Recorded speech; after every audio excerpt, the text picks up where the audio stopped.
Last Supper paintings of Da Vinci and Tintoretto.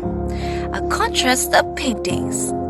The Last Supper, one of Leonardo da Vinci's most famous works. It is painted with oil tempera mix and was applied to drywall. The painting was divided in groups of people.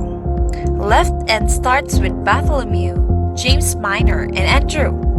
On Jesus' right side are Peter, John, and Judas. On Jesus' left side are Thomas, James Major, and Philip.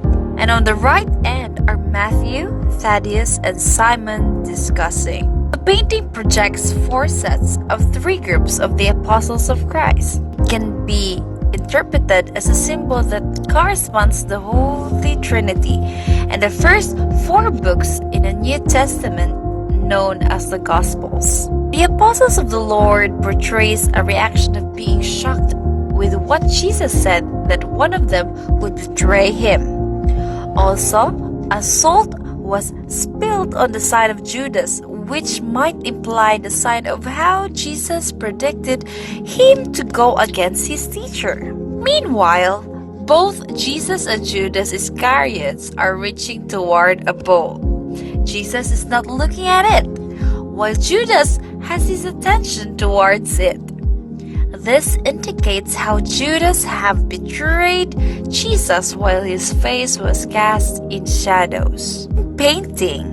Da Vinci's perspective is on a man's eyes view, or front view. It vanishes from the center or from Jesus towards the back as it fades away.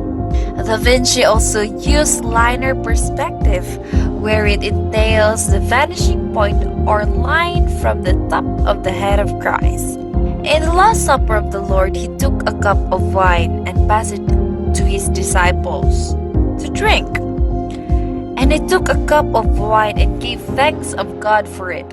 He gave it to them and said, "Each of you drink from it, for this is my blood, which confirms the covenant between God and his people. It is poured out as a sacrifice to forgive the sins of many." It is found Matthew 26:27-28. This account implies that Da Vinci was not able to put a cup that would symbolize the blood of Christ being offered for the sins of the people. The usage of lighting in the painting implies how Da Vinci was able to give an illusion of a wide landscape, even despite the size of the painting. As we look at it, the color turns from dark to light, and vice versa, to emphasize the use of these colors to bring a wider view of the audiences. For Jacopo Tintoretto's Last Supper, the materials are used oil paint and canvas. In the painting, everything is askew. The figure of Christ glows from within. On the upper left, you have a lantern, which just dances with lights and flames and smoke. There's the divine emanation. From the lamp, in the upper left, angles are illuminated and there are floating all over the ceiling. The artwork created by Tintoretto has more dramatic effect, where each and every character in the painting was given life as if it is something realistic. Unlike Da Vinci, Tintoretto has more people involved in the scene. This implies that the interpreted supper to an everyday event where servants usually clean leftovers of the bosses. He also added various animals to which it makes it more miraculous, as it was witnessed not just by the disciples. It can also be interpreted that the darkness of the painting does not only elaborate the betrayal of Judas and Christ nearing crucifixion, but would also imply the ignorance of humanity in regards to what was happening during the period of time. The painting seems to be controversial because of the arrangements of the 12 disciples. It is obvious that there was no harmony between the followers of Christ on the table. The way beyond realistic interpretation of Tintoretto about the Last Supper of the Lord creates more controversies and inaccuracies, which makes outline to realism. These inaccuracies might deny the true meaning of Last Supper because uninformed people might see it as just a gathering of elite and dressed individuals during the time.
In addition, the paintings have both shown impressive portrayal of how the occurrence of the institutionalization of the Holy Eucharist took place during the Lord's Supper. They emphasized the importance of the happenings to the Christian world before the crucifixion of Christ. Also, this masterpiece projects how the love of the Lord to his people was outpouring. Even despite that there was a betrayal on the side of Judas, he was still able to express his message of salvation to his disciples.